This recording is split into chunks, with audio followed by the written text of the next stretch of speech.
நம்ம வழிபட போகிற கோயில் எத்தனை புனிதமானதோ அந்த அளவுக்கு புனிதமானது அந்த கோயிலோட குளமும். அந்த கோயில் குளத்திலிருந்து தான் கடவுளுக்கு அபிஷேகம் பண்ண தண்ணி எடுத்துகிட்டு போவாங்க.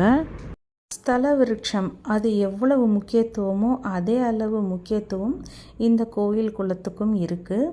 இந்த கோவிலோட குளம் மேற்பக்கம் பார்க்குறதுக்கு தூய்மையாக இருப்பது போல் இருக்குது.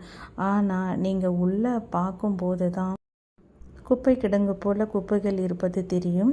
இந்த நீர்நிலை நமக்கு மட்டும் சொந்தமானது கிடையாது. இங்கு வாழும் அனைத்து உயிர்களுக்கும் சொந்தமானது. நம்மளோட வீட்டில் யாராவது குப்பை போட்டால் நம்மளால் தாங்கிக்க முடியுமா?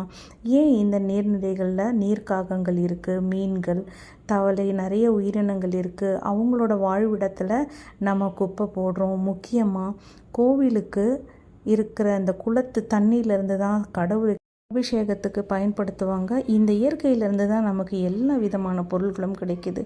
நம்ம இந்த இயற்கையை பாதுகாக்கிறதுக்கு முதல்ல நீர்நிலைகளை பாதுகாக்கிறதுக்கு முன் வரணும்.